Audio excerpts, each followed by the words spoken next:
Dexter! Yay, there you are. Amy, good evening. How's it going?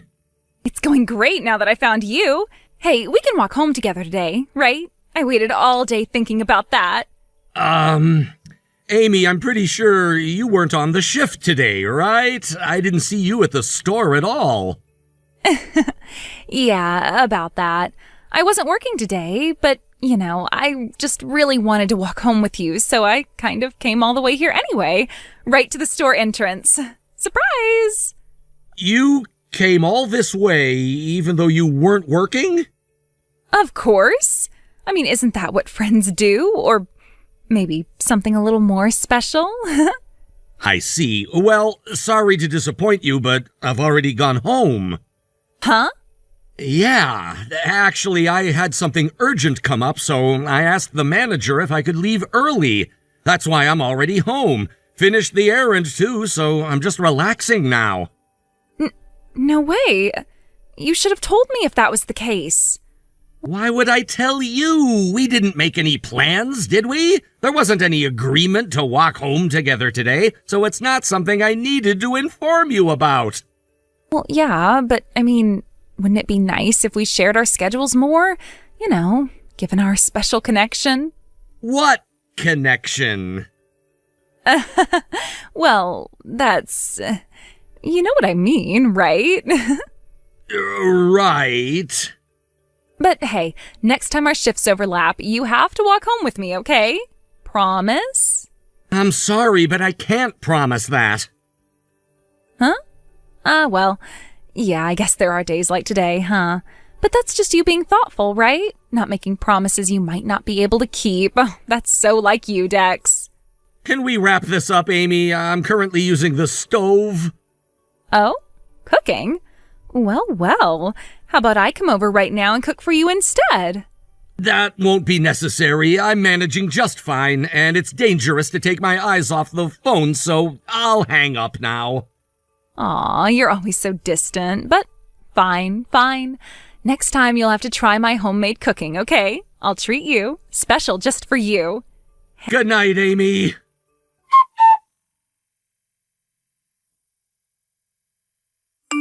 Hey, Dexter! Guess what I heard? You finally broke up with that girlfriend of yours back in your hometown, right? Huh? Come on, don't play dumb. I overheard you talking about it to the other part-timer during your break just now. So it's true, isn't it? Yeah, that's right. Knew it. Honestly, it was just a matter of time, right? Long-distance relationships rarely work out. It's like, once you stop seeing each other for a long time, it's only natural that your feelings start fading. And if you've got someone nearby who's close and fun and always there for you, well, feelings can drift, right? Totally get it. Been there, done that. But hey, now you're finally free. You can put that old chapter behind you and celebrate your shiny new single life. How about we go out somewhere together, you and me, to celebrate your freedom? Yay! Amy. What is it? You're acting weird, Dexter. Come on, lighten up. Stop right there. Do you even realize what you just said? You're celebrating my heartbreak. What? No, I just meant it's for the best. You can finally move on and have fun, like with me. You don't know anything about it. You don't know why we broke up. You don't know what we went through to try and make it work. And yet here you are laughing like it's some kind of joke, throwing out clueless comments as if you're entitled to dictate how I should feel about it. I didn't mean to upset you, Dexter. It's just, I thought you'd be relieved or something. Like now you don't have to pretend anymore, right? Pretend? You think I was pretending? Wasn't it hard? Keeping a long-distance thing going? You were probably lonely too, right? So it's fine now, isn't it? You can finally let go of all that hassle and... Enough. Seriously, stop. I don't want to hear another word of your baseless assumptions. Dexter, I just thought we could be closer, That maybe this was our chance. I was just trying to make you feel better, that's all. Do you think you're making me feel better by mocking my breakup? By throwing your own twisted fantasies into it like it's your window of opportunity? That's not kindness, Amy. That's selfishness. And frankly, I find it disgusting. Disgusting? No, that's not. I didn't mean it that way, Dexter. I like you. I just wanted to be the one who's there for you now. I thought if I was the first to cheer you up, you might look at me differently. Don't try to spin it into something noble now. You were gloating over my pain, Amy, trying to twist my heartbreak into your convenience. And I won't let that slide. Goodbye, Amy.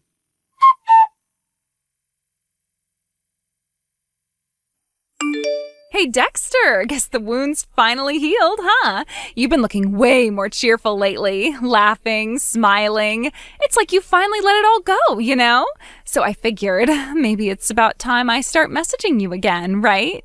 And hey, next time our shifts overlap, why don't we head home together like the old days? And if you feel like it, we could grab dinner afterward, just the two of us. Oh. I told you not to message me, didn't I? Come on, Dexter. Don't be such a hard ass. I bet these last 3 months without me to walk home with must have been super lonely for you, huh? We haven't even had a real conversation in ages. I bet you've been bottling up all sorts of things, right? So, yeah, I decided it's about time we lifted the ban. Excuse me? I get it. You moved here for college 2 years ago, right? But even though you found someone you liked here, you couldn't just dump your long-distance girlfriend back home, so you kept dragging it along. But, well, she finally had the decency to break up with you first, huh? Still, I know how it feels being the one who gets dumped. It stings, doesn't it? Totally understandable. But right now, you're free to move on, right? And I'm here for you. What exactly are you trying to say? I'm saying I'm the kind of woman who understands the deeper parts of a man's heart, you know?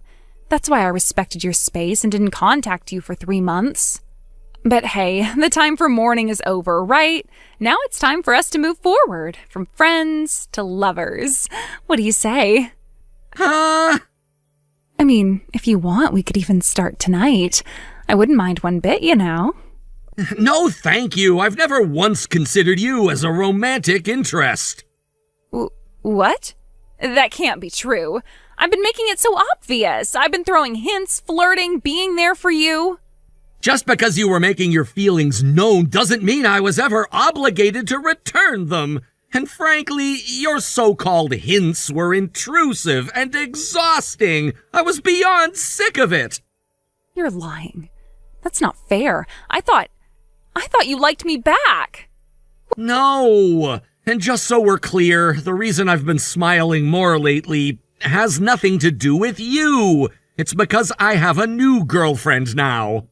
Wait, me, right? You mean me? Did you even read my message properly? I told you I have a girlfriend. It's not you. It never was, and it never will be. No, I won't accept that. I don't need your acceptance. I love my new girlfriend, so please, give up on me already. That's insane. We were the closest at work. If anyone had the right to be your girlfriend, it should have been me. How dare you pick some other girl over me? It makes no sense. She's not a coworker, and I don't recall ever being especially close to you, Amy. What? The girl I'm dating now, she was the one who was there when I was at my lowest. She didn't butt in with empty words. She listened to me, respected my feelings, never tried to force herself into my space. She was patient. She gave me the comfort I actually needed. That's why I confessed to her. And now we're together. No, I was there for you too. I cheered you up, didn't I? You didn't cheer me up. You rubbed salt into my wounds, remember? You barged in, laughed about my heartbreak, made your assumptions, said whatever you wanted. You made it worse. Way worse. But I didn't mean to. Unintentional cruelty is still cruelty, Amy, and that's what you did. If anything, it makes it worse because you had no awareness of how much you were hurting me. No, And there's one more thing you should know. I quit this job. What? You quit? Today was my last shift. No, wait. I even made a dinner reservation for tomorrow at that new French place you like. I thought it'd be the perfect start for us to finally... I'm not going. I never was. Stop lying to me. I'm not lying. I've already accepted a new job. From now on, you won't be seeing me anymore. No, you can't do this to me. Please, don't leave me behind, Dexter. We're supposed to be together. We always laugh together. You even told me that once. No, Amy, we didn't. That's just how you saw it in your head. I never gave you that kind of attention. You created an illusion. And now it's time to let it go. You're cruel. So cruel. Maybe, but at least now you can finally face the truth. This is goodbye, Amy.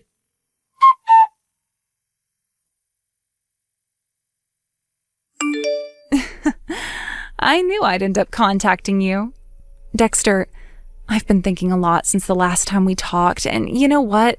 I realized you're just confused about your real feelings. That girl you're dating now, honestly, if you stop and think about it, she only got close to you by manipulating your kindness. She's that kind of sly woman. I'm way more deserving of you than her, Dexter. You just need to take a breath, clear your head, and realize the truth, that deep down, you love me. So think about it properly this time, okay? I'll be waiting for you to finally face your feelings. Shut the hell up! Huh? Dexter? You're so goddamn annoying! Dexter, what's wrong with you? Why are you being so mean to me? You can't speak to a girl who loves you like this, especially not to a girl who might be your girlfriend. You're mistaken. Let me make this crystal clear, since subtlety obviously isn't working with you. My girlfriend, my actual girlfriend, is Sarah. Sarah? Sarah? Wait. You mean our store manager, Sarah? Correct. Sarah. The same Sarah you've been bad-mouthing for months behind her back. We started dating some time ago. And yes, I quit my job at the cafe so we could keep our personal and professional lives separate. It was something we decided together. Wait a minute, but she's like 3 years older than you. And you? You're 6 years older than me if I remember correctly. What? Oh, you thought you could keep lying about that forever? You've been pretending you're just 22 at work, but guess what? Everyone already knows. It's painfully obvious. You're lying. You're making that up just to hurt me. I don't care about age, Amy. I never have. But your lies? Your desperate attempts to rewrite reality to suit your fantasies? That's the part that's embarrassing. It's sad and pathetic. Dexter, you're so cruel. How can you say these horrible things to me? I only ever wanted to love you. Do you think this is normal? Do you think any of this is healthy? Following me around, leaving dozens of missed calls, messaging me night after night, forcing your delusions onto me. It's not stalking. It's just... I wanted you to realize how much we belong together. You want to talk about stalking? You were outside my apartment. You were hiding behind the power pole. You think I couldn't see you? I watched you from my window. But I wanted to see you. I wanted to remind you of how much I care. You just need a little push to realize your true feelings. My true feelings? Fine. You want honesty? Here it is. I hate you. What? I despise you, Camilla. Every message, every fabricated story you tell yourself, every suffocating call. I hate it all. I hate you. No, that's not true. You don't mean it. You can't. Please tell me you don't mean it. Do you want me to say it again? Stop, please. If you don't leave me alone after this, I will report you to the police. I'm serious. You are harassing me. I've kept screenshots of everything. The stalking, the calls, the messages. You are this close to being reported as a stalker. I'm not a stalker. I'm not. I just wanted you to realize we're meant to be together. Why can't you see that? Goodbye. Wait, Dexter, please just talk to me for one more. Oh, and there's the police now. Right on time.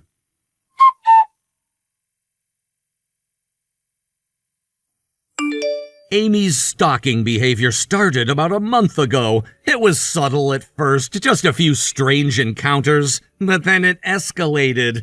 I had noticed her lurking around the neighborhood, showing up at places where I would regularly go, and even occasionally bumping into me outside my house.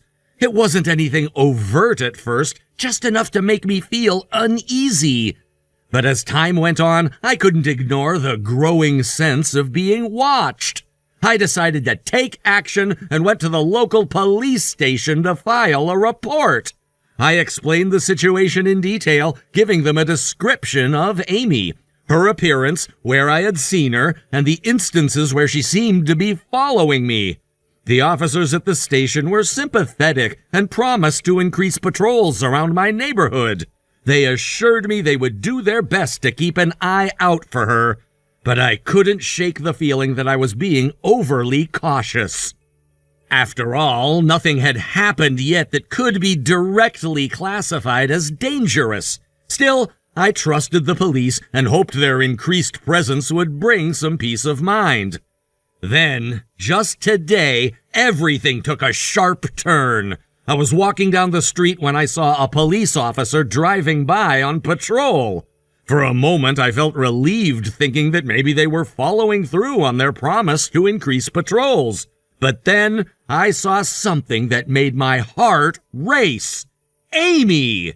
She was standing by the corner, and the officer slowed down as he approached her. It seemed as though he had spotted her, perhaps based on the description I had given. The officer must have recognized her right away because he pulled over and immediately got out of his patrol car. He approached Amy and, with no hesitation, began questioning her.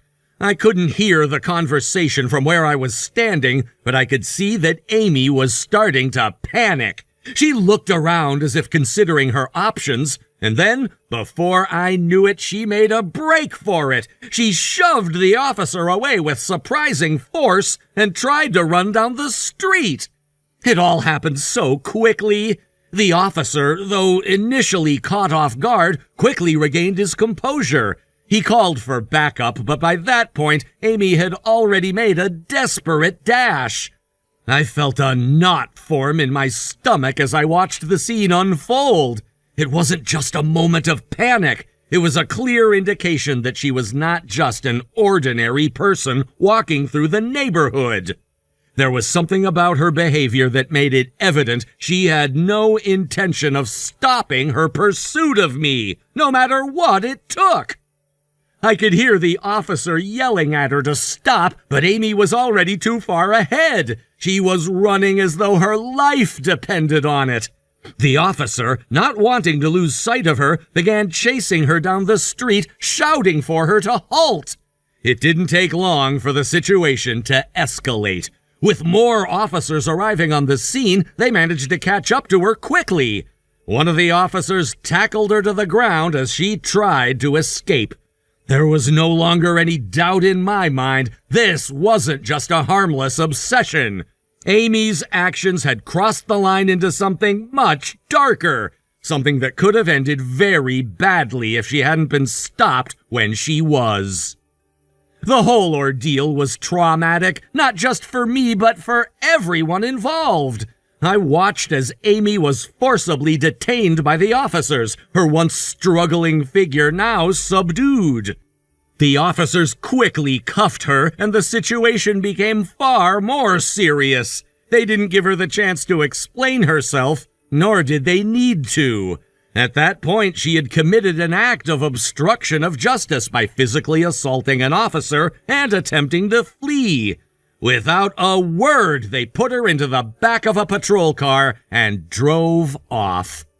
The scene was over as quickly as it had started, but I couldn't shake the feeling of unease that lingered in the air. The police made sure to call me after the incident, asking if I wanted to press charges. I told them I wasn't sure what to do, but I understood that something had to be done to stop Amy. I wasn't prepared for what happened next. Later that afternoon, my parents came to pick me up and told me they had arranged for me to return to the countryside with them. They thought it would be safer for me there, away from all of the chaos in the city. Amy's behavior had escalated to the point where it was no longer just an inconvenience or a nuisance. It was a legitimate threat, and they knew it. Well, it's been a while, hasn't it? You know, it's not easy for me either. You left, cutting all ties, and disowned me, and yet here you are. I've had to endure hearing rumors about being the evil mother-in-law who drove her son and daughter-in-law away. You just up and changed your phone number, your messages, everything. It took me 5 years to get this number. 5 years. Now tell me, what have you been doing all this time while you've been keeping my son away from me? How are you spending your days now after pulling Daniel into your little estrangement game? Wait, Andrea? How dare you call me by my first name so casually? You're still not my equal, no matter what happened between us. You really don't have the decency to at least ask why I'm calling after all this time? I mean, we both know you went through all that trouble to distance yourself from me, but now here I am, tracking you down. I changed my number after we cut ties. How did you even get this one? Oh, you want the truth? Well, I guess it's because, as much as I hate admitting it, I'm a mother who cares for her son. I've spent 5 years tracking you down to get your contact details, all for my son. Does that answer your question? For your son? What does that even mean? Don't play innocent with me. You've always twisted everything, including the truth. I was accused of mistreating you, of being a terrible mother-in-law, all while you worked behind the scenes to turn my son against me. I don't know how you did it, but I knew I had to get in touch with you to fix this. You've kept Daniel away from me for so long, but don't think for a second that I've forgotten about him. So, how about it, Andrea? Give me Daniel's contact information. Why on earth would I give you his contact info? Because, whether you like it or not, Daniel is my son. It's your fault, after all, that we're in this mess. But now that I've reached you and I know where you are, it's practically the same as reaching Daniel, right? Come on, just give me the number already. You can't keep playing these games with me forever. I'm sorry, but I don't have it. I don't know where Daniel is. What? You don't know where he is? Are you seriously telling me that after all this time, after everything that happened, you can't get in touch with your own husband? Oh, maybe you didn't hear, but Daniel and we're divorced. We've been separated for about a year now, actually. You didn't know? How convenient for you. There were a lot of differences between us, and as time went on, we couldn't bridge them. But you'd probably rather not know the truth. The divorce was peaceful, no drama. We've both moved on, and now I'm happily married to someone else. Divorced? Oh, you're lying. You have to be. Well, believe what you want. The divorce is real. I don't know what you've been imagining in your head, but Daniel and I are no longer together. I found happiness elsewhere, and you'd better accept that. But you can keep fantasizing all you like. No! There's no way Daniel would leave me. If you're really divorced, then why hasn't Daniel come back to me? Why hasn't he come running back to his real family where he belongs? If you're lying about the divorce, then that means there is something else going on. I know he hasn't forgotten me. He hasn't come back to you because he's not interested in you, Eve. Maybe it's hard for you to understand, but he's made his choices. And for the record, he's not coming back. Then what about my grandson? You must have had a child. I've been hearing the rumors. You can't hide that forever. You've been keeping my grandchild from me, haven't you? I want to see him. What are you talking about? I haven't had any children with Daniel. Don't lie to me. I know you're hiding something. You think you can deceive me with all your lies, but I'm smarter than that. I've been hearing whispers, and I know you've had a child. So tell me the truth. Where is my grandson? I'm telling you, Eve, I haven't had a child with Daniel. You're mistaken. There's no grandchild. Then stop trying to cover it up. I've been patient enough. Now give me the information. If you're hiding him from me, I will take matters into my own hands. I'm not hiding anything from you, and I don't owe you an explanation. But if you keep pressuring me like this, I will have no choice but to go to the authorities. You're bluffing. I'll find out eventually, one way or another. One day you'll regret this. You'll see. I will make sure Daniel comes back to me and my family. He has no choice but to return. Keep dreaming, Andrea. But if you keep this up, I won't hesitate to take action. Just remember, you're the one pushing things too far. Don't think I won't fight back. Fine, but I know where you live. Don't think I won't come for you. If you show up at my doorstep, I'll call the police. You've been warned. Now go and stay away from my life. We'll see about that. You may think you're done with me, but I am not done with you. I'll be back. Prepare yourself.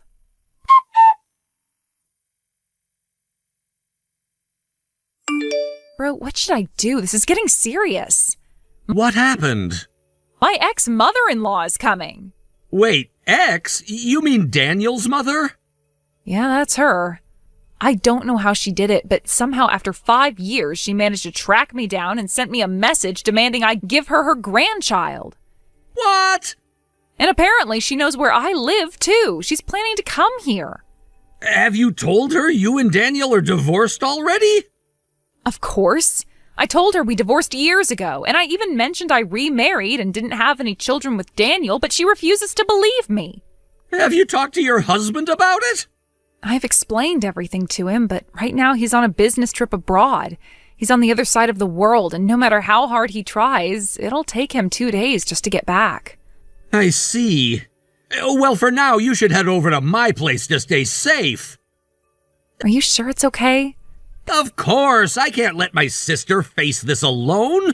My wife is also saying, don't hesitate, come on over. Just gather your things and let me know. I'll come pick you up. Thank you. I really appreciate it.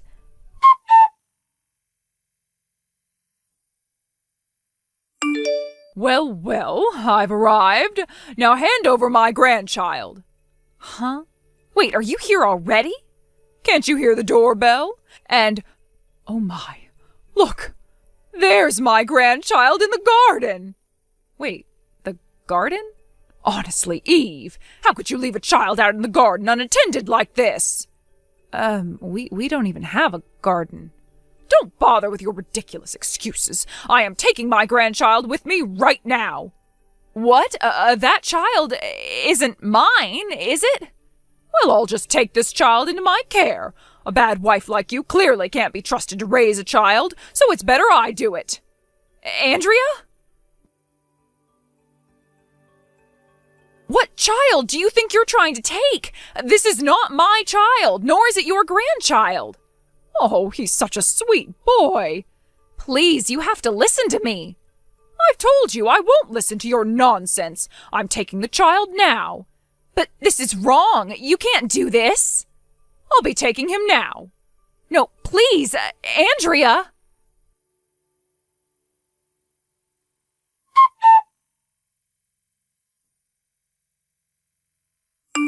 Bro, sorry to bother you while you're working, but something really bad might have happened. What now? What's going on this time?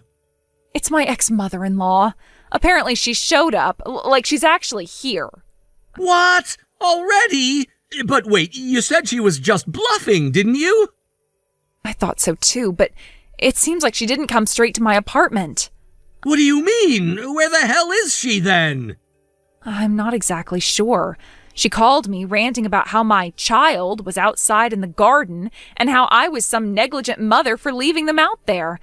But the only thing is, my place is an apartment. There is no garden, nowhere even close to what she's describing. Huh? What the hell's she talking about then? That's what I can't figure out. All she said was that some kid was outside playing and she decided that's her grandchild and took him. She what? Are you serious? She just grabbed some random kid? I'm hoping it's just some sick joke or a way to get under my skin. But honestly, you know how obsessed she was about grandkids when I was still married to Daniel. It's not impossible that she's actually serious this time. Call the police now! Huh? You think I should? Think? Eve, she just basically confessed to kidnapping a kid. If there's even a chance she's serious, you can't ignore it. You need to contact the police, have them check it out. She wouldn't even listen to you, right? So don't hold back. Let the authorities deal with this mess.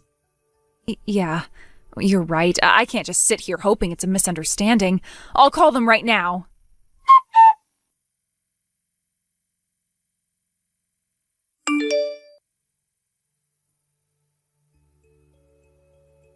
Eve! What the hell do you think you're doing? I just got a call from the neighbors saying there are police at my house. This is your doing, isn't it? Andrea, where exactly are you right now? I'm on the train, of course, with my precious grandbaby right by my side. You didn't do anything to hurt that child, did you? Please tell me you haven't crossed that line. Of course not. What kind of grandmother do you think I am? I would never hurt my own grandchild. Once again, I will make this very clear. That child is not related to you in any way. That's someone else's child entirely. And once again, I told you, I'm not listening to your nonsense. Fine, then let's try this another way. How old is that child, Andrea? How old does he look to you? Huh? Well, I asked him just now. He's showing me 3 fingers. So he says he's 3. Exactly. And for your information, the only child I have right now is still inside my belly. I'm currently pregnant, Andrea. And even if the baby were born, it wouldn't be your grandchild. It would be my current husband's child, not Daniel's. What are you saying? But my grandbaby is sitting right here beside me. Andrea, don't you think that's exactly why the police are now standing outside your house? You've taken someone else's child. What? Tell me something. Why did you assume this particular 3-year-old boy was yours? Because I went to that house near the south exit of S Station in S City, the house where you and Daniel used to live, remember? The kid was playing in the yard. Obviously, that must be my grandson. Andrea, that house, that was a rental. Daniel and I moved out of there right after we cut ties with you. That was over 4 years ago. We don't live there anymore. We haven't for a long, long time. What? In fact, I heard that right after we moved out, a young newlywed couple moved in. The wife was already pregnant at the time, which means, yeah, their child would be about 3 years old now, wouldn't they? Wait, so this boy is... Most likely that boy is their son. And I've just heard that the parents reported him missing, saying their son disappeared while playing in their yard. No. Then where is my grandbaby supposed to be? Like I told you, there is no grandchild, at least not from me. And while I still have the chance, there's something I need to tell you, Andrea. Something I probably should have told you long ago. What now? The reason Daniel cut you out of his life wasn't just because of me. It was because of your possessiveness and your constant interference that broke him down emotionally. You suffocated him, Andrea. You also made my life hell back then with your constant accusations and harassment. Daniel saw how toxic you had become, and he had enough. That's why he made the choice to cut you out entirely. That's not true. Daniel. My Daniel. Oh, and by the way, Daniel is living overseas now, in the U.S. My brother did some digging for me last night, and we confirmed it. He's keeping his location private, and from what we know, he has no intention of coming back to the U.S. anytime soon. No. You're lying. Daniel wouldn't. Believe what you want, but that's the truth. This is the end of our conversation, Andrea. Now do the right thing. Take that child back to his real parents immediately. I never meant for any of this to happen. I just wanted to have Daniel back, and my grandchild. I just wanted to live with them again, like before.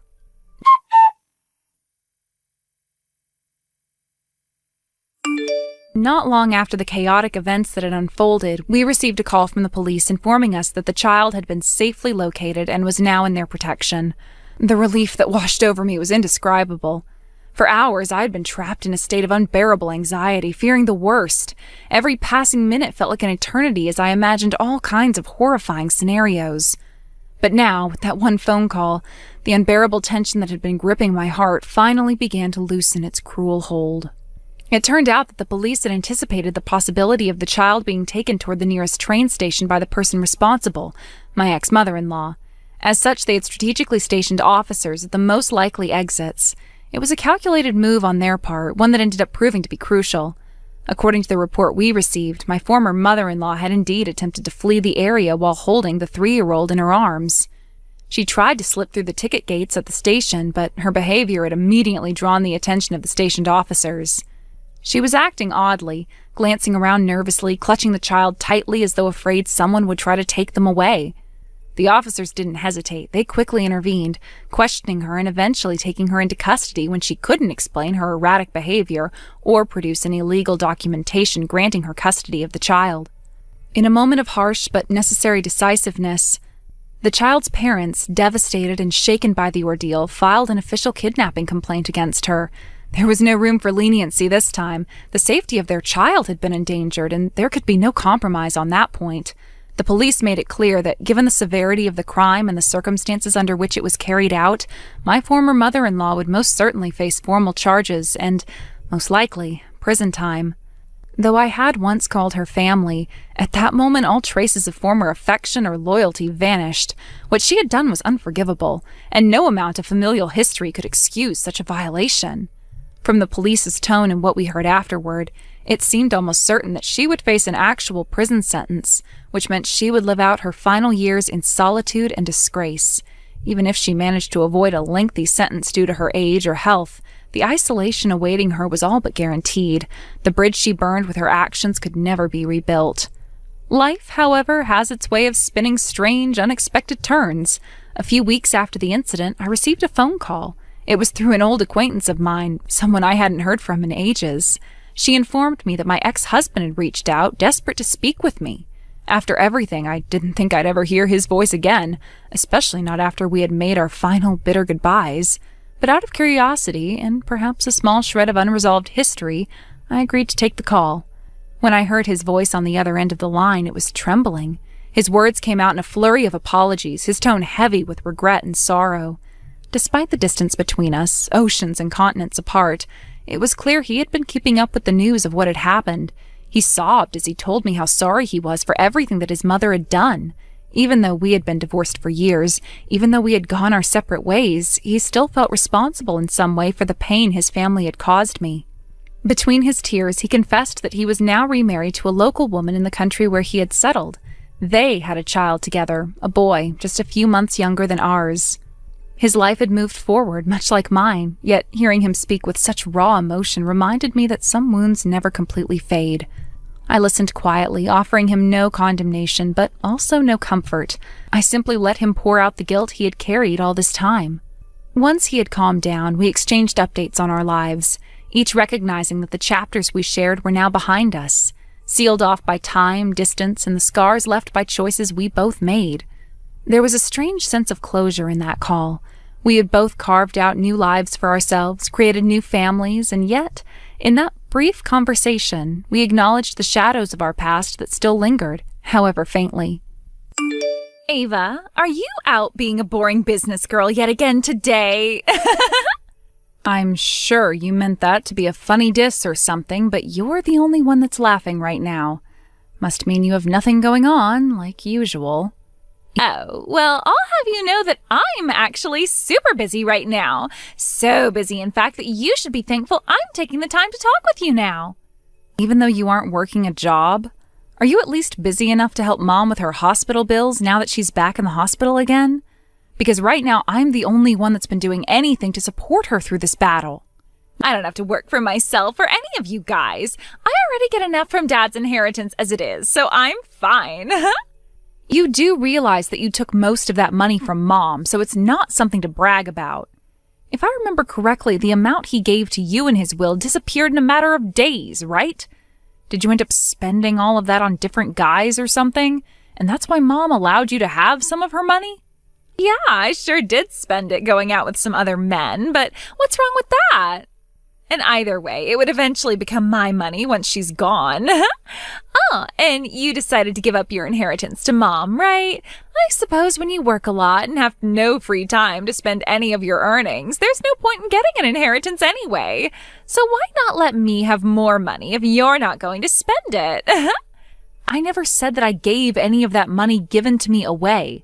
Please stop trying to overstep your boundaries and make up lies about what I say, okay? And by the way, don't you think you should come to see Mom in the hospital at some point? She's been asking to have us both here as we're her only family, and it's lonely without the two of us. I don't really care to at the moment, and luckily I have you to be by her side for me. After all, you are way too serious to do anything besides be by Mom's side, you loser. That's probably the reason why Jason cheated on you as well. What are you on about? Are you telling me that you found out that Jason is cheating on me? Because I told him to keep all of that a secret so we didn't get questioned anymore.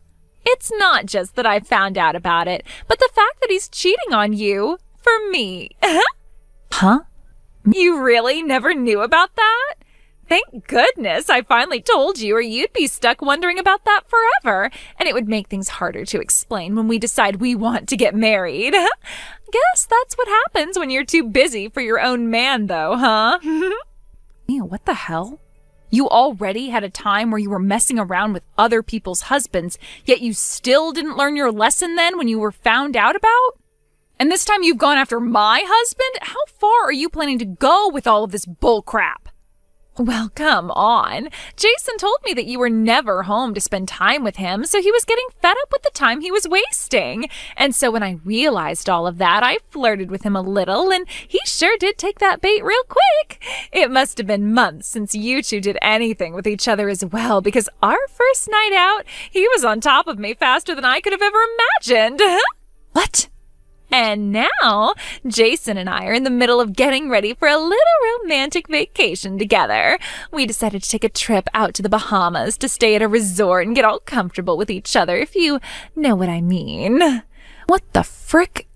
We plan to be here for 2 weeks, so don't expect to see us for a little while, and don't even try contradicting one of us. Not only are you going to tell me you're making love to my husband, but now you're saying you guys went on a romantic trip?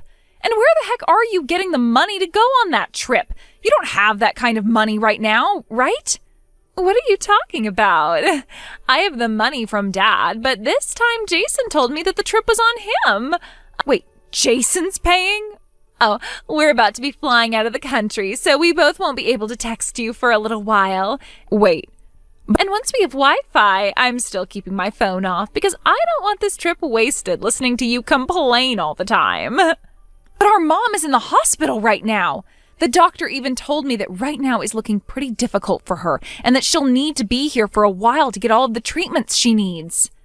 You do realize that doctors are always blowing that crap out of proportion just so they can get all of the extra money from those needless operations, so I'm not worried. But you still don't understand that, so you'll just have to waste all your money on nothing. Mia! See you later!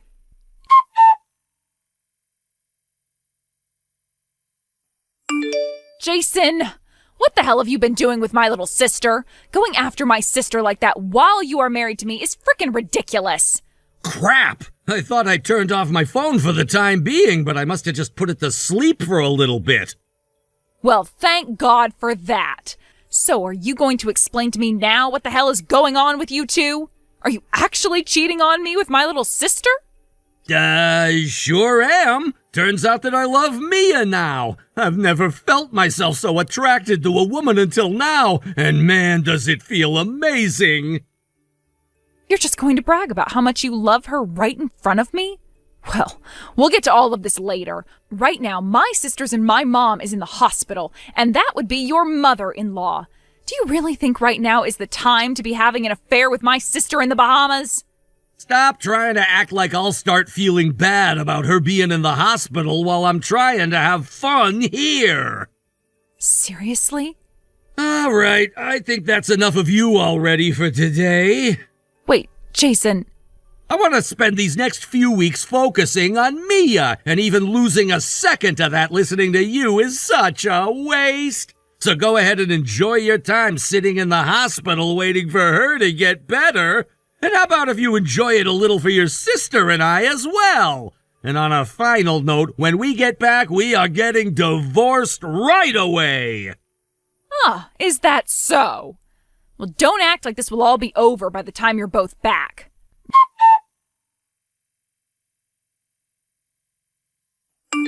Ava, I'm home. I'm back in the country now, so I've decided to turn my phone back on for you. Mia? I can't believe how awesome those 2 weeks with Jason were in the Bahamas. He sure is such a compassionate and loving man.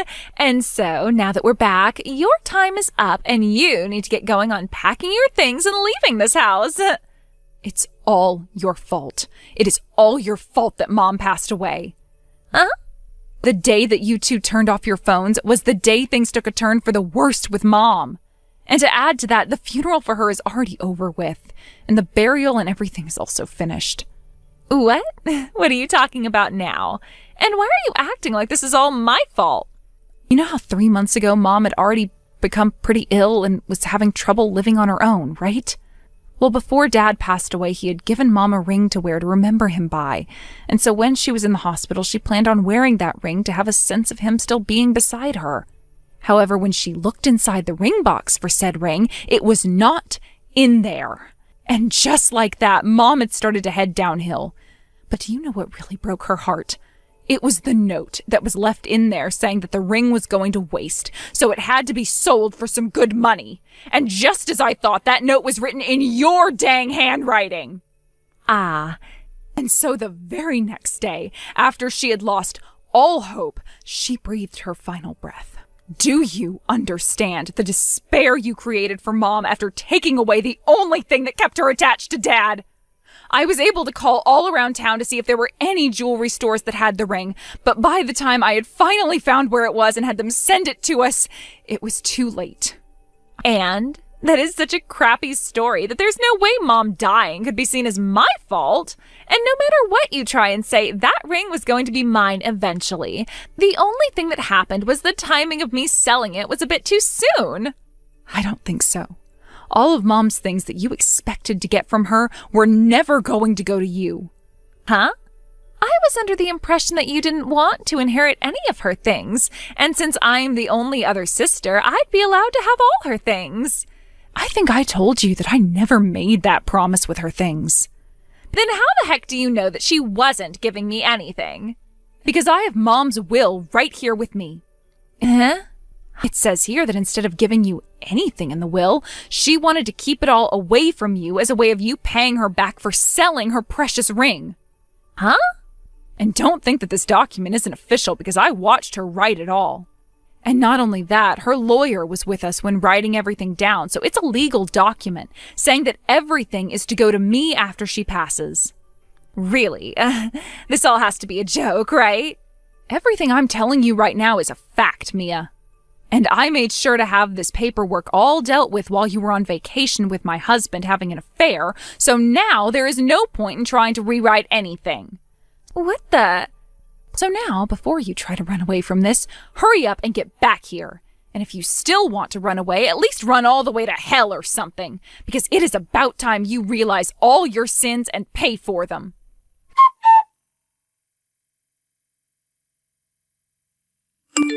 Please, Ava, what is this all about Jason not being the CEO of his company? Why the hell are you the CEO? Oh, so you're on about that now, huh? Well, that's why I thought it was so funny that you said that Jason had paid for your guys' trip to the Bahamas. Hey, why did he lie to me? And why are you the CEO? Wasn't that company the one that Jason's father founded and led? So shouldn't that make Jason the CEO right now? Right. Half a year ago, Jason was the CEO of this company. Huh? Then why are you now the CEO of that company? Well, it turns out that Jason wasn't really meant to be a leader of any company, as he just couldn't keep up with the workload. And so I was later told that if I wanted to, I could take his place and lead the company. Of course, the company was a bit concerned by this option at first, but when they realized I was the only one that could keep the company from collapsing, they came to me and asked. Of course, after the change, Jason was allowed to stay in the company as an employee, but his ego was way too big and he quit a few days after. And ever since then, Jason has been relying on me to bring in all the money into our household. In other words, he's like a freeloader. Yeah, he doesn't work and lives off me. Wait, but that's really bad for me then. I was hoping that he'd be willing to pay for me now that I have no money, but that hope is long gone. I just can't believe that he was relying on you. Yeah, and by the way, I'd really like you to pay me back for that ring you stole, okay? All in one payment if you don't mind. Wait, I can't do that now. Well, you sold that ring without even telling anyone, so I'd like my money back just as easily as it was stolen from me. But I just thought that Jason would have the money to pay Mom or you back someday. That's why I went and sold it thinking everything would be fine. But now that I know he has no money and no job, everything has changed for me. I'm not going to start feeling bad just because your stupid plan didn't work out for you. Oh, and along with all of this, I've gone ahead and sold Mom's house since she gave it to me. Huh? So if you've gone back there thinking you could stay there, then you have until next week to get out, okay? But Ava!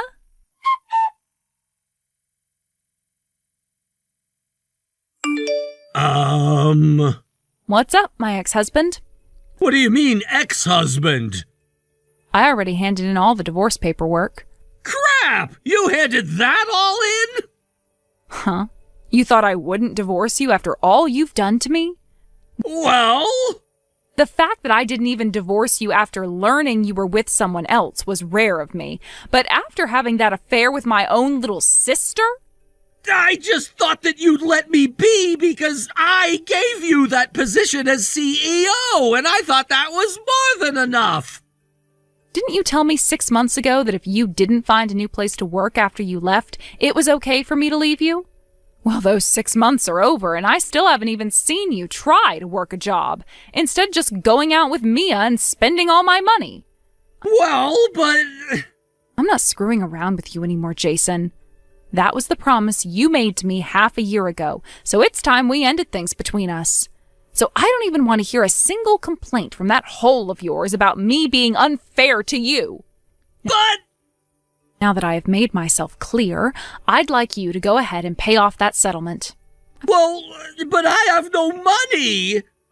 Thought your dad had shown you a place that was hiring. I don't want to work for that stupid factory out in the middle of the industrial park. And I've heard that the boss there doesn't like to hire people that get divorced over being unfaithful. Oh, that lady? Isn't that the lady that tried to talk with you a while back? Well, aren't you so happy that you can try and get her to support you? Just lie about the divorce we had and say it was my fault, and then maybe she'll marry you as your sugar mama. No way! Please, Ava, I'd like for us to get back together. No thanks.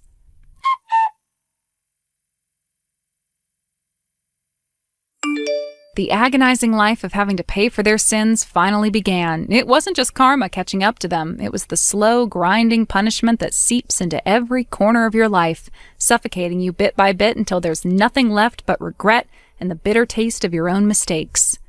At first, I watched their downfall from a distance, almost in disbelief. These were the people I had once trusted, once loved. The ones who had smiled in my face while stabbing me in the back. I couldn't look away, even if part of me wanted to. It was like watching the final act of a tragedy I had never asked to star in. But now it was no longer my tragedy, it was theirs. And I was content to stand at the edge of the stage, arms folded, watching as the curtains fell. Let's begin with my little sister Mia. If there was ever someone who thought the world existed to serve her, it was Mia. My sister had always been the type who acted first and never thought about the consequences. She loved the thrill of it all, the attention, the chaos, the drama. She wore recklessness like a crown, and for a while it worked.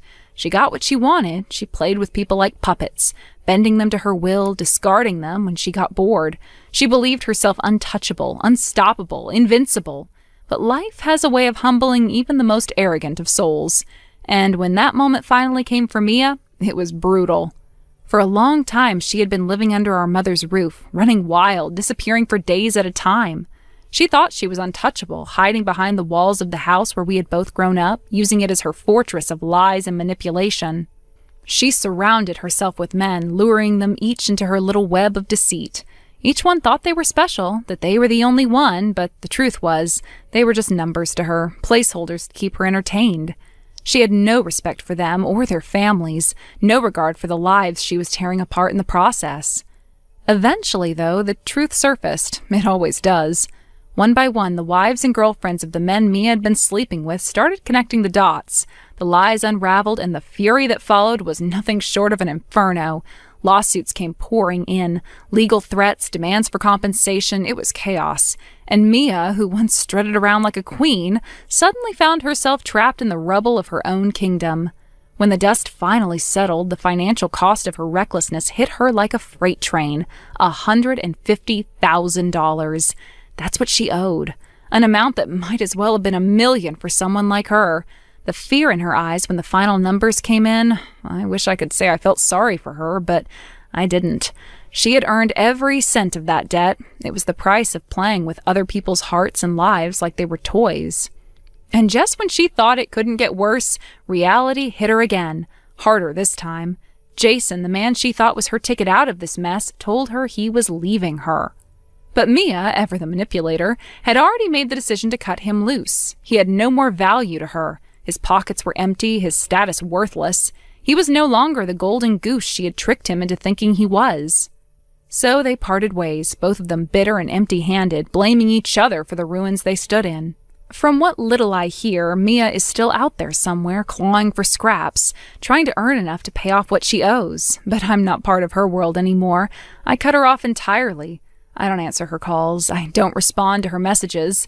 She's on her own, and as much as it stings to say it, that's where she belongs now. She made her bed, and now she has to lie in it, without me there to soften the blow. Now, let's move on to Jason, my ex-husband, the man who stood at the altar and made promises he never intended to keep, the man who looked me in the eyes and told me he loved me while he was betraying me behind my back. When everything fell apart, I made sure he understood that our chapter was closed for good. The house we had once shared, it was under my name, and I made damn sure he would never set foot in it again. But I didn't stop there. I didn't just kick him out. I sent all his belongings to that factory boss's wife, the woman he had been having an affair with. I wanted them to face each other, to have no choice but to confront the mess they had made. I imagined the awkward conversations they'd have as they unpacked the boxes together. It was petty, I'll admit it, but it felt good. It felt like the kind of petty justice that fit perfectly with the crimes they committed. A few days later, I got a payment from her. She paid off every penny Jason owed me. I didn't even have to chase him for it. She wrote the check, probably to make sure I stayed out of their lives. Fine by me. They could have each other. They could rot together in the little fantasy world they built on lies and betrayal. And now Mia and Jason are both stuck in their own personal hells. Isolated, bitter, full of resentment. Their lives are exactly what they deserve. Empty, lonely, and suffocating. They burned every bridge they ever had, and now they get to live in the ashes. And me? I get to walk away, knowing I'll never have to see their faces again. That is its own kind of freedom. But there was still one last thing I had to do, one last tie to the past that I needed to sever before I could finally move on with my life. The ring. My mother's ring. The one my father gave her when they were young, when they still believed in things like love and loyalty. That ring had meant everything to her. It was a symbol of a bond that no one could break, a reminder of the life they had built together. And after everything that happened, I couldn't stand to see it sitting in a box, gathering dust, becoming nothing more than a reminder of pain and betrayal. So I wrapped it up carefully, placed it in a little velvet box, and drove to the cemetery. It was a cold day, gray skies hanging heavy overhead. The air smelled like rain. I sat by her grave, the weight of everything that had happened pressing down on me. I told her everything, every betrayal, every lie, every heartbreak. I told her how Mia and Jason had finally gotten what they deserved. I told her how justice had been served in the most fitting way possible. And for the first time in a long time, I felt like she was listening. Like she was sitting there beside me, nodding, maybe even laughing a little at the absurdity of it all. I dug a small hole next to her headstone and placed the ring inside. I whispered to her that now she could have it back. Now she could feel close to Dad again. Maybe it was silly. Maybe it was pointless, but in that moment, it felt right. It felt like closure. As I stood there, staring at the little patch of dirt where the ring now rested, I realized something. I wasn't angry anymore. I wasn't bitter. I wasn't haunted by the ghosts of what could have been. For the first time in what felt like forever, I was free.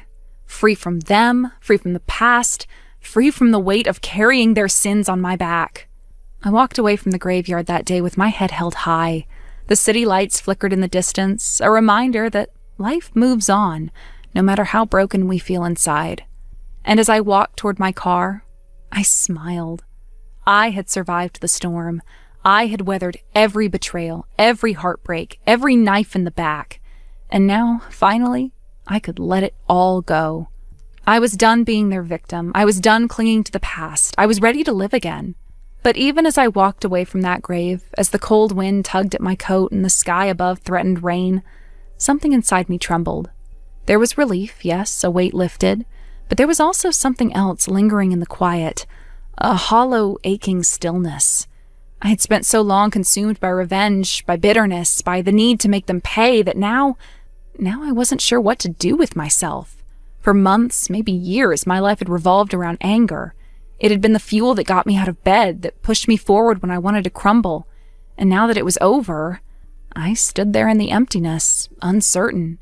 The truth was, letting go was harder than I thought it would be. I sat in my car for a long time, hands gripping the steering wheel, staring at the cemetery gates. I thought about my mother, about how she had spent her entire life devoted to a family that, in the end, betrayed her memory. How she had loved us, protected us, believed the best in us, even when we didn't deserve it. And maybe that was the cruelest part of it all, that she died never knowing how far we had fallen. Or maybe, in some way, she always knew. Maybe she saw it coming and tried to protect me from it. I leaned my head back against the seat, closed my eyes, and breathed. For the first time in a long time, I let the tears come. They slid down my cheeks silently, like apologies whispered to no one. I wasn't crying for Mia or Jason. I wasn't even crying for my mother. I was crying for myself. For the girl I used to be. The one who believed in happy endings, in loyalty, in love that lasted. That girl was gone now. She had been shattered by betrayal, and what remained was someone harder, colder, sharper around the edges. Josie, your amazing, superior big sister has a very important announcement to make. MJ? Is that you? Of course it's me, your one and only big sister, the college graduate who still bothers to check in on her poor, expelled from high school little sister. You should feel honored, really. I mean, I'm doing you a favor. Wow. Haven't heard from you in ages, and you come in swinging like nothing's changed, huh? Impressive. Real classy. Listen, no matter how much you hate to hear it, we live in two completely different social worlds now, Josie. You're at the very bottom, and I'm staring at the top. You should at least show some respect when you speak to me. And? This isn't just a random flex call, is it? If you've got something to say, just spit it out. I'm actually busy over here, believe it or not. Straight to the point, are we? Fine. I'm getting married, okay? Oh, wow. So there was someone out there willing to marry you, huh? Color me shocked. Excuse me? No, really. I mean, what a surprise. You've got some nerve, sis. You, who didn't even graduate, still unmarried, still stuck at the bottom of the barrel. What right do you have to mock me? Me? Mocking? You must be imagining things. Listen up, brat. My fiancé? He's a department manager at the hottest IT company in the industry right now. Elite salary, fast-tracked career path, you name it. He's way out of your league, obviously. It's all thanks to my college degree, something a dropout like you could never even dream of. Looks like the gap between us is just going to get even bigger, huh? Sorry about that. Yeah, you sure sound sorry. If you're gonna laugh at the end, maybe don't bother with the fake apology. Ugh! Are you seriously too dense to recognize when you're being insulted? God, this is why I say you're hopeless. And this is why I can't take you seriously. I mean, your insults are so stale, I have to insult you back just to keep myself awake. What did you say? Wow, look at us getting off track. Didn't you say you had something important to tell me? Or was this just your usual superiority parade? You're the one derailing things and not me. Okay, my bad. So, let me guess. You're getting married and you're about to tell me I'm not invited to any of the wedding events, right? Wouldn't want your bottom-feeding sister embarrassing you, huh? Sorry to disappoint you, but it's the opposite. You are invited. Wait, what? Really? Yeah, really. Turns out my fiancé works with one of my old classmates and, well, he knows I have a sister, so there's no hiding you. I see. So that's why you're stuck with me, huh? We're doing the family introduction this Saturday at noon. You will be there. Hold up. This Saturday? Are you kidding me? Did I not tell you I'm in Arizona right now? That's like a 3-hour flight, MJ. You couldn't have given me more notice? Doesn't matter. You're coming. His family is super traditional and takes this stuff seriously. Grandma, grandpa, aunts, uncles, everyone's going to be there. Wow. You're really going all out on this one, huh? Exactly. Think of it as your chance to help me pass this very critical first test in my journey to becoming Mrs. Elite. So suck it up and cooperate. Fine. I had other plans, but I guess I'll make it work somehow. That's the spirit. Oh, and just so we're clear, don't open your mouth unless absolutely necessary, okay? I don't need your dropout status ruining my image. Yeah. I'll just show up, stand there, and keep my mouth shut, right? Anyway, I gotta get back to work. Later. Seriously? How dare she act so smug when she's the one stuck at the bottom of the food chain?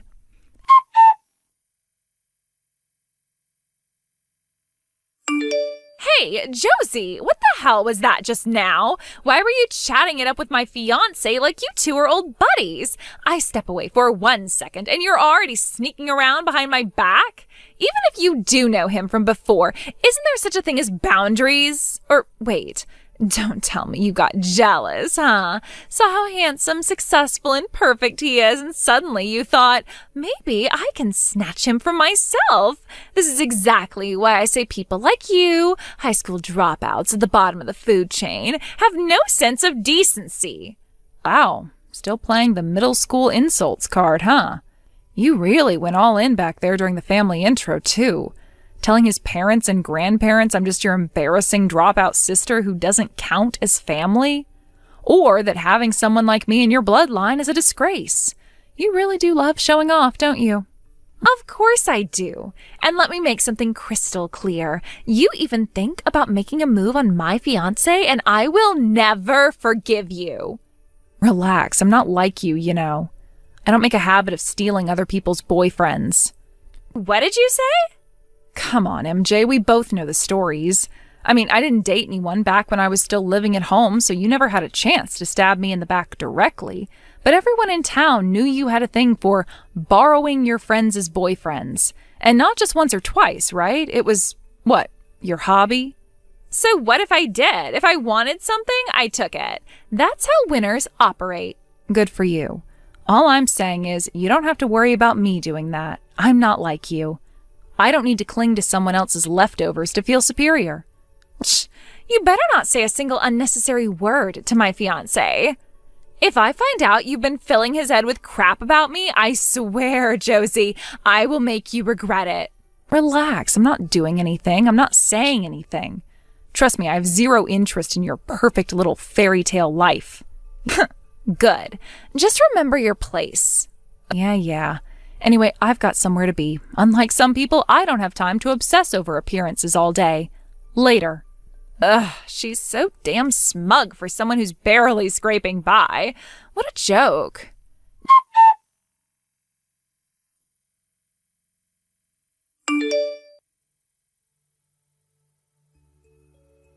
Josie, pick up your damn phone right now. Whoa, calm down, MJ. Your choice of words is getting a little out of hand. Shut up! What did you say to him, huh?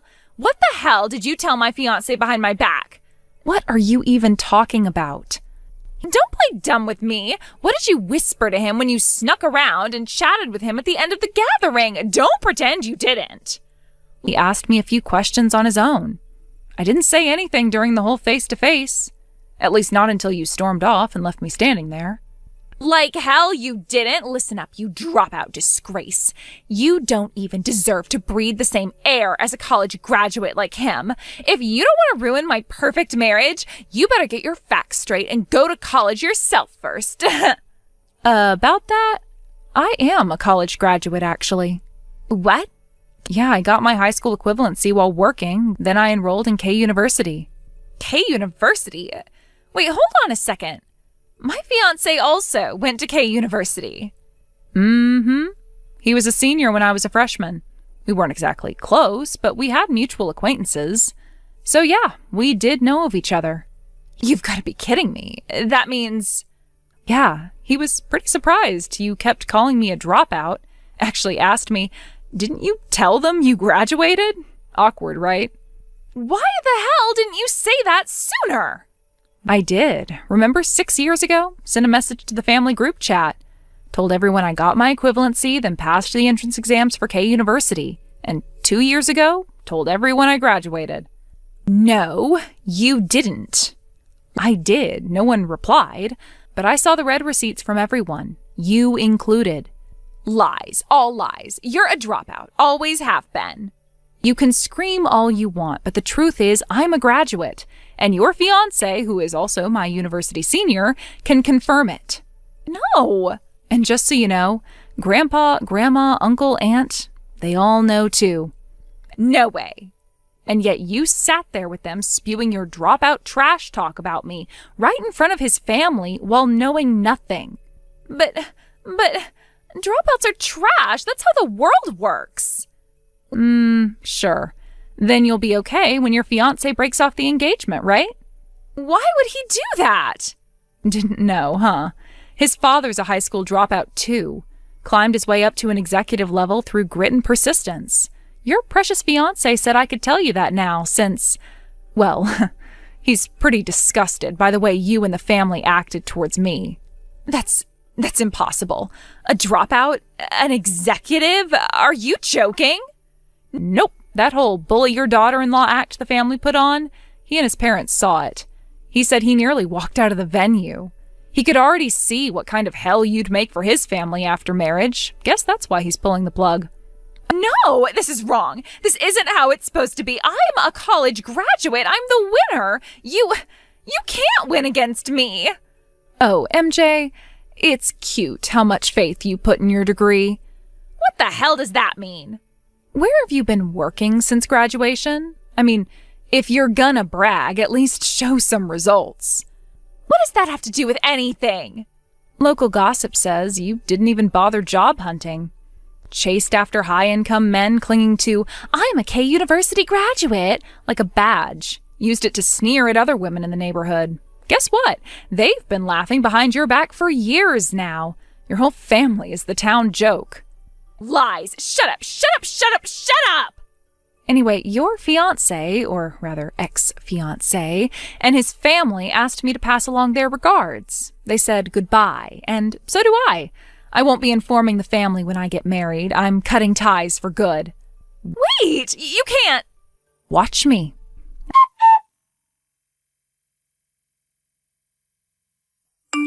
And so, in the end, it was inevitable. My sister's engagement was officially broken off by her fiancé. Given everything that had happened, the arguments, the lies, the suffocating expectations she placed on him, it had only been a matter of time before he finally reached his limit. When the announcement came, there was no long discussion, no pleading negotiations, no attempts at reconciliation. It was over, clean and absolute. Surprisingly, there were no demands for compensation, no lawsuits, no insistence on returning the expensive gifts, nor talks of reparations for the humiliation that had played out like a slow-motion disaster for all to witness. He simply wanted to cut his losses and sever ties as efficiently as possible. At least, that's what he told her. But for my sister, it wasn't about the money. What she lost that day was far worse, at least in her eyes. She lost the key to a future she had meticulously crafted in her mind, a future of luxury, influence, and power. Because this wasn't just any man she had been engaged to. He was, as she had proudly bragged on countless occasions, the epitome of what she deemed high spec. He was a man with a brilliant career, a future full of promise, and a 6-figure salary before the age of 30. His father, too, was an executive in a major corporation, his network sprawling across industries, promising a safety net of connections that most people would kill for. To my sister, this wasn't just a man. He was her ticket out of mediocrity, out of the dull, ordinary life she feared more than anything. And when that ticket was suddenly snatched away from her, she couldn't accept it. She wouldn't accept it. My sister wasn't the type to admit defeat. Instead, she spiraled into obsession. Her pride, her ego, both deeply rooted in appearances and status, wouldn't let her walk away with dignity. She told herself that he still loved her, that if she could just make him see, just corner him into a moment of weakness, he'd come back to her. But it wasn't love, it was delusion, and soon it turned into something far more dangerous.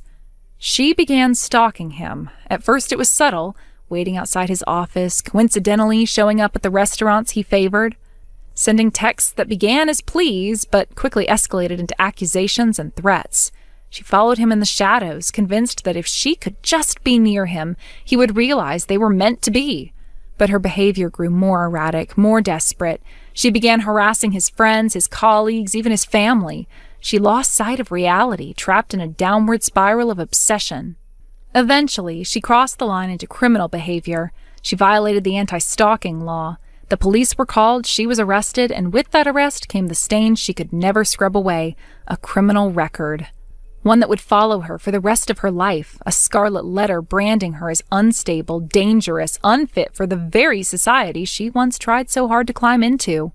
Now, the already slim chances of her marrying into a respectable family, let alone one of high standing, had been all but obliterated. My parents, as proud and image-obsessed as she was, panicked.